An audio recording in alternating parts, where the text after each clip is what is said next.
여러분 책 많이 보십니까? 요즘 책 보기 힘드시죠? 스마트폰이 있고 또 인터넷으로 하다 보니 점점 책을 좀 등한시하는 경향이 있지 않나 생각을 해봅니다. 간혹 서점에 가서 책을 살 때가 있습니다. 그러면은 서점에 책을 보고 싶은 또 관심 있는 분야를 고른 다음에 제일 먼저 무엇을 볼까요? 저는 책의 서문을 살펴봅니다. 서문을 봐야 되는 이유가 무엇이냐면 그 책의 내용을 이해하고 또한 그 책을 해석하기 위한 기본 정보를 제공받을 수가 있기 때문에 그렇습니다. 그래서 서론이 아무것도 아닌 것 같아도 그 책의 저자의 의도, 방향, 그 모든 것들을 제시하고 있기 때문에 서문은 굉장히 중요합니다. 로마서, 여러분 오늘 우리가 읽었던 말씀도 전체 로마서의 한 부분입니다. 로마서를 사도 바울이 이렇게 기록을 하면서 자신을 소개하는데 어떻게 소개하느냐? 예수 그리스도의 종 바울, 이렇게 자신을 표현을 합니다. 로마서 1장은 로마서의 서문입니다. 그러니까 앞으로의 의도, 핵심 사상, 그것들이 그 서문에 나타나 있겠죠. 그런데 제일 먼저 이 서문에 나는 예수 그리스도의 종입니다. 결국 복음을 전하기 위하여서 이 서신을 쓰면서 사도 바울은 예수 그리스도가 나의 주인이다. 결국 복음, 그것이 나의 주인이다. 그것을 이야기하고 있습니다. 그래서 복음을 이야기할 때 절대로 누가 빠지면 안 된다? 예수 그리스도가 빠져서는 안 된다는 사실입니다. 그래서 본문에서 자신이 복음을 전하는 이유를 밝히는데요. 그 이유가 우리는 읽지 않았지만 로마서 1장 5절 중반절에 그것이 기록이 되어 있습니다. 이 말씀을 기록한 이유, 그것은 그 이름을 위하여 모든 이방인 중에서 믿어 순종하게 한다. 이렇게 기록을 하고 있어요. 믿어 구원에 이르게 하는 것이 아니라 믿어 순종하게 하기 위함이다. 그렇게 그는 기록을 하고 있다는 것입니다. 왜 바울이 구원을 얻도록 이렇게 표현을 하지 않고 믿어 순종하게 하려 하는가? 그렇게 기록을 했을까요? 분명히 이 서문의 의도가 있겠죠. 오늘 우리가 읽었던 본문 17절에 보면 오직 의인은 무엇으로 살리라? 믿음으로 살리라. 여러분 기독교인이 아무리 성경을 안 읽어도 이 말씀은 굉장히 많이 들을 수밖에 없어요. 이 말씀은 로마서의 서론 부분이면서 사도 바울은 하박국 2장 4절의 말씀을 인용해 옵니다. 그러니까 본인이 창작한 것이 아니라 이미 구약 성경에 있었던 이 하박국 선지자의 말씀을 그대로 인용한 바로 그런 구절입니다. 그래서 왜 그런데 바울이 하박국에 있는 말씀을 인용하여서 이것을 진술했는가? 그것이 우리가 궁금하겠죠. 그것을 살펴봐야 될 것입니다. 그러면 이 구절을 기록했던 하박국 선지자의 이 물음, 그에 대한 주신 하나님의 답인데 하박국은 이 두 가지를 하나님께 물었습니다. 하나는 뭐냐면 당시 민족이 불의하고 폭력이 난무하여서 살려달라고 간구했는데 왜 하나님 듣지 않으십니까? 이것이 그에게 있어서 해결되지 않은 어떤 기도의 제목이었고 또 고민이었습니다. 두 번째는 먼 곳에서 덮치려고 달려오는 독수리처럼 포악한 이 바벨론에게 어찌 하나님의 거룩한 백성을 통하여서 치는 게 아니라 저런 야만인 같은 바벨론을 통하여서 우리 이 하나님의 백성을 치게 하는가? 거기에 있어서 이 선지자는 해결되지 않은 그런 인생의 문제를 가지고 있었습니다. 그리고 그렇게 간절하게 물었을 때 하나님께서 이 선지자에게 주셨던 답은 무엇이냐 하면 그러나 오직 의인은 그의 믿음으로 살리라, 이 말씀을 주셨다는 거예요. 여기에서 믿음이라고 번역된 히브리어 단어는 에무나, 이 용어는 구약 성경에 49번이나 사용이 됩니다. 그런데 영어 성경에서는 이 에무나라는 이 원어를 44회를 어떻게 번역했냐면 신실함, 이렇게 번역을 했습니다. 오직 믿음으로 번역한 것은 하박국 선지자에서 믿음으로 표현을 했다는 것입니다. 그리고 시편에서도 33회나 사용되었는데 모두 이것을 믿음으로 번역하지 않고 신실함 이렇게 표현을 했다는 겁니다. 믿음의 또 다른 이름은 무엇이다? 신실함이다. 신실이다. 여러분, 믿음의 또 다른 이 신실함의 기본적인 의미, 이 뜻의 의미가 무엇입니까? 흔들리지 않고 견고히 끝까지 견딘다. 이것이 신실함입니다. 이것이 의미입니다. 즉 에무나, 믿음으로 번역되고 있는 이 단어는 흔들리지 않고 견고히 서서 끝까지 견디는 것을 의미하는 것으로 이것을 적용해서 하박국과 바울의 강조하는 이 믿음을 이렇게 해석할 수가 있겠죠. 그럼에도 불구하고 하나님의 신실함을 의지하고 산다. 이것이 무엇이다? 믿음이라는 것입니다. 흔들리지 않은 인생 여러분 있습니까? 흔들리지 않는 침대는 있어도 흔들리지 않는 인생은 없습니다. 이사야의 말처럼 40장 30절에 소년이라도 피곤하며 곤비하며 장정이라도 넘어지며 쓰러진다고 이야기를 했습니다. 그 누구도 나는 강하다, 나는 쓰러지지 않는다, 나는 흔들리지 않는다, 누구도 장담할 수 없습니다. 모두가 실족할 수 있고 넘어질 수 있습니다. 그러나 그 다음에 선지자, 이사야 선지자는 뭐라고 고백을 합니까? 오직 여호와를 앙망하는 자는 새 힘을 얻는다. 그렇게 표현을 하고 있습니다. 넘어지긴 넘어지지만 여호와를 바라고 여호와를 믿고 여호와를 신실하고 의지하는 자는 견고하게 일어서서 독수리가 날개치고 올라감 같은 새 힘을 얻는다. 그렇게 기록을 하고 있다는 것입니다. 여러분 이 사실을 믿으십니까? 여러분이 정말 여호와를 믿고 의지하며 여호와께 소망을 두고 있습니까? 여러분 그런 사람은 결단코 피곤하지 않고 쓰러지지 않고 넘어지지 않을 것입니다. 왜냐하면 그 안에 무엇이 있기에? 소망이 있기에, 희망이 있기에. 하나님은 신실하시다. 내가 하나님을 믿는다. 하나님을 의지하는 나는 넘어질 수는 있을지언정 주저앉지는 않는다. 이러한 강한 확신이 그 마음 가운데 내재하는 것입니다. 이것이 무엇이다? 믿음이라는 것입니다. 그럼에도 불구하고 뭐뭐 할지라도 나는 일어서리라. 이러한 믿음의 고백인 것이죠.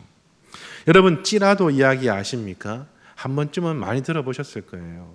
2003년도 신대원을 입학하면서 그때 1학년 때 소록도에 수련회를 간 적이 있었습니다. 그때는 나름 저는 지금은 통합측 목사이지만 저는 고신측 교회에서 청년부 시절을 보냈습니다. 그러다 보니까 제 나름대로 그래도 경건하고 보수적인 어떤 신앙을 가지고 있었다. 그렇게 자부하면서 그렇게 그럴 때가 있었습니다. 근데 그때 소록도를 갔어요.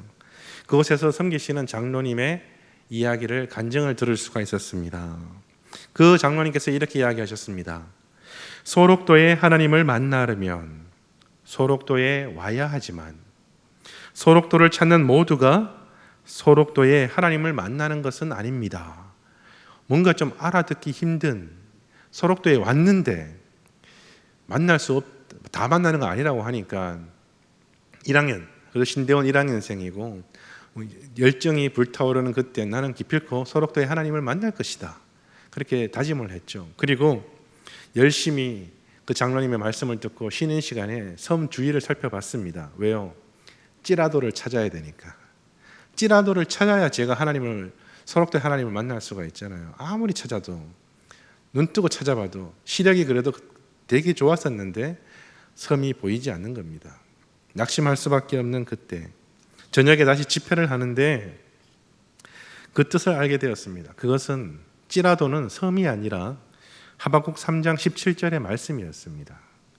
비록 무화과 나무가 무성하지 못하며 포도나무에 열매가 없으며 감람나무에 소출이 없으며 밭에 먹을 것이 없으며 우리의 양이 없으며 외양간 소가 없을지라도. 이게 찌라도였어요.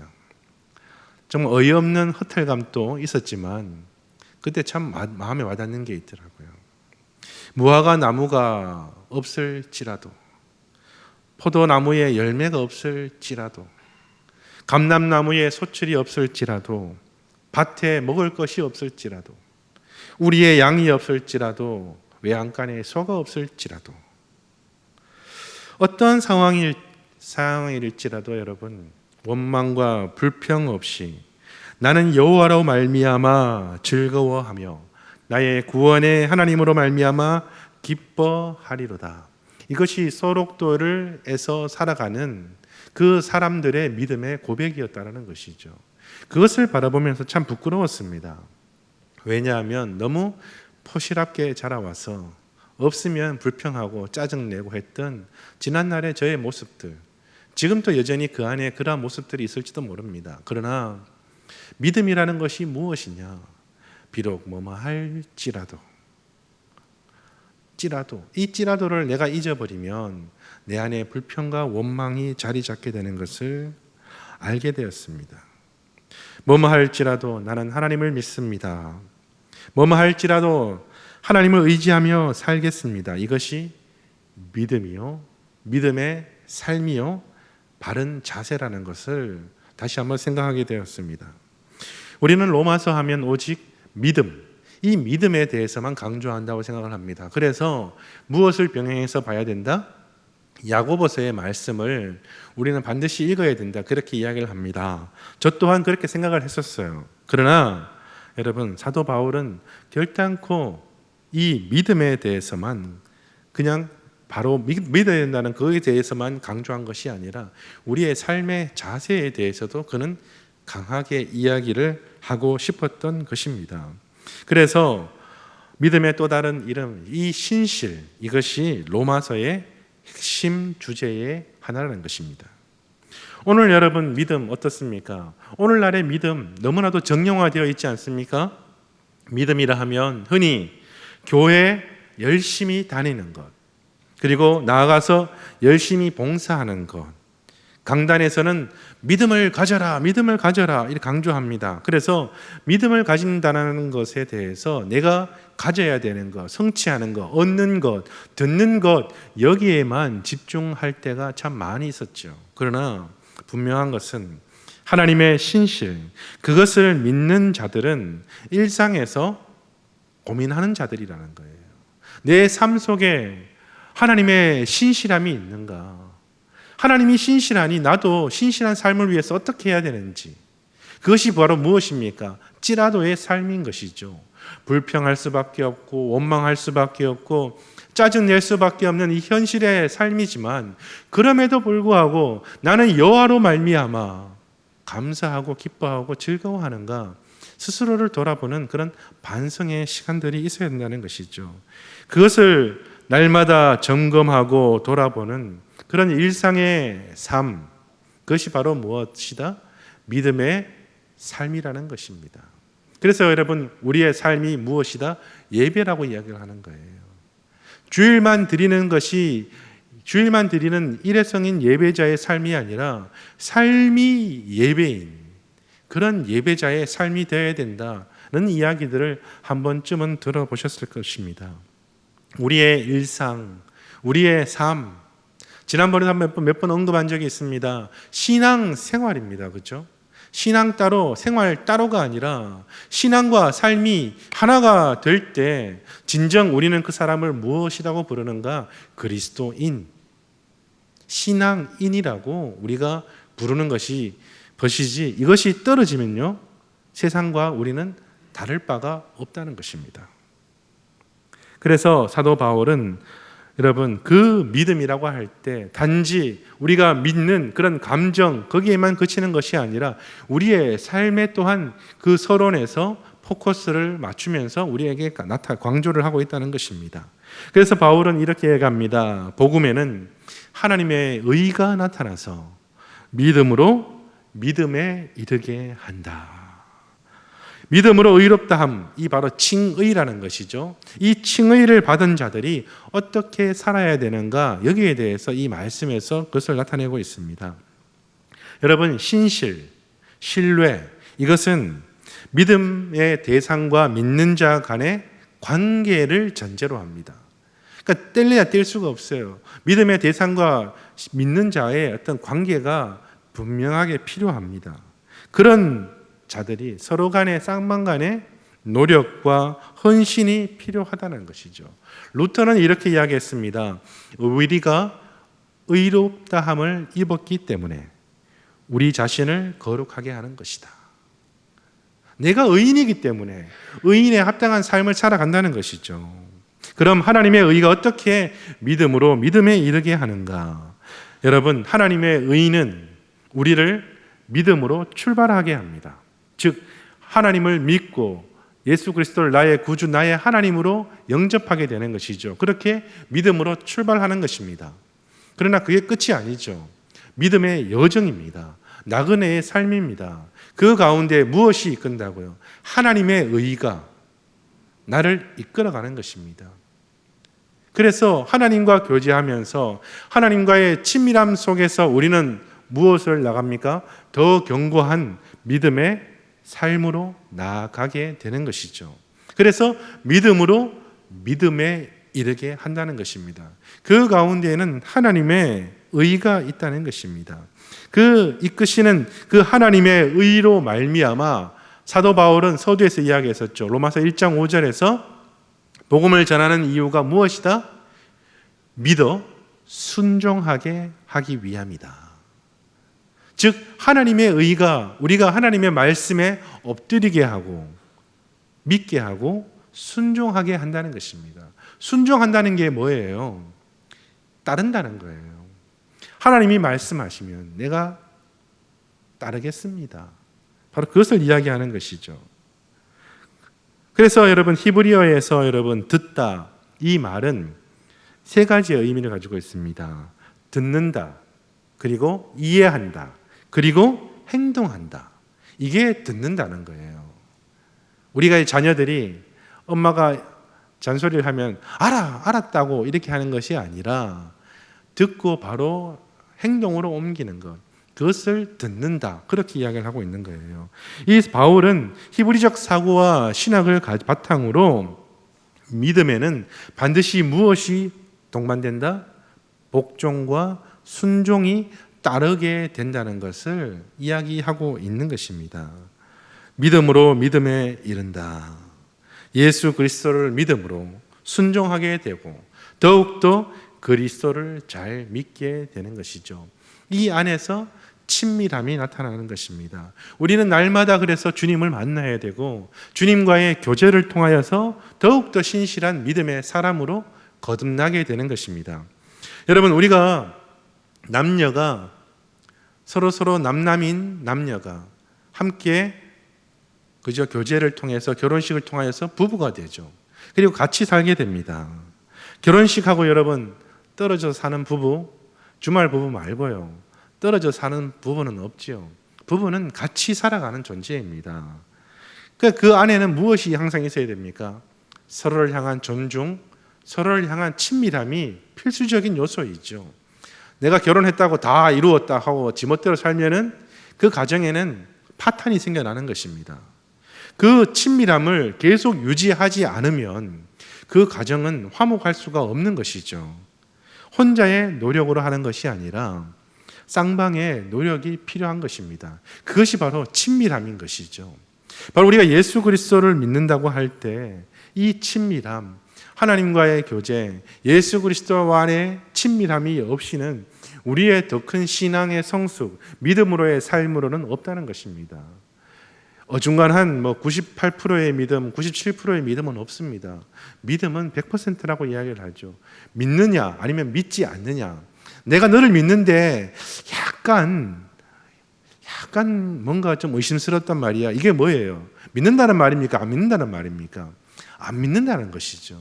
믿는다라는 것은 여러분 결코 쉬운 게 아닙니다. 노력이 필요하다는 것이죠. 그래서 사도 바울도 하박국 선지자도 믿음의 사람이 어떻게 살아야 되는가? 의인은 오직 무엇으로 산다? 믿음으로 산다는 것입니다. 하나님을 향한 신실함, 친밀함, 그것이 없이는 살아갈 수 없음을 우리에게 이야기하고 있는 것입니다. 사도 바울은 서두에서 예수 그리스도는 나의 주인이요 자신은 종이라고 표현을 했습니다. 즉 내가 낮아지면 낮아질수록 주인이신 예수님이 더욱 높아지신다. 그렇게 표현을 했다는 것입니다. 내가 사람들에게 인정받는 사람이라면 더욱 낮아져야 된다. 그것을 우리에게 이야기를 해주고 있는 것입니다. 이것이 바로 복음을 대하는 믿음의 사람, 신실한 사람의 자세라는 것이죠. 오늘 우리 시대를 살아가는 우리 성도들의 삶을 한번 보시길 바랍니다. 이 땅에 그리스도인, 크리스찬이라는 사람들은 많습니다. 그러나 점점 교회를 이탈하는, 지난번 설명 드렸었죠. 가나안 성도. 가나안 성도가 뭐라고요? 안나가를 거꾸로 하면 가나안 성도. 그래서 가나안 성도가 속출하고 있다고 이야기합니다. 여러분 유튜브나 이런 것들을 보게 되면 교회 학교 아이들도 굉장히 이탈이 많다는 거예요. 교회에 와서 사랑을 받을 줄 알았는데 노동을 강요하고 사랑은 베풀어 주지 않고 이해해 주지 않는 그런 어떤 부정적인 이야기도 보게 됩니다. 왜 교회가 자꾸 교회로서의 어떤 본질을 비판받고 자꾸 외면받는 것일까요? 믿는다는 사람은 많지만 정작 신실하게 살아가는 사람들이 적기 때문은 아닐까, 이런 생각을 해보았습니다. 여러분 사실 신구약의 주제는 사랑이라고도 이야기하지만 하나님은 거룩이라고 표현을 했습니다. 내가 거룩하니 너희도 어떻게 하라? 거룩하라. 저는 이 말씀을 이렇게 바꿔보고 싶습니다. 내가 신실하니 너희도 신실하라. 내가 믿으니 너희도 믿으라. 여러분 신실은 또 다른 그리스도인의 이름입니다. 우리 교회 안에 하나님을 신실하게 믿고 살아가는 자들이 가득 차야 할 것입니다. 이 땅에 하나님을 신실하게 믿고 따르는 자들이 가득해야 될 것입니다. 교회에 다니는 모든 사람들이 이 신실함이라는 것으로 우리가 불릴 때 교회가 당면한 문제들, 그 모든 것들은 변하여서 이 땅에 빛과 소금의 역할을 감당할 수 있지 않을까 생각을 해보았습니다. 그럼에도 불구하고 뭐뭐 할지라도 하나님의 신실을 의지하고 신실한 삶을 위해 노력하며 순종의 삶에 이르시는 믿음의 삶이 되시기를 주님의 이름으로 축원드립니다.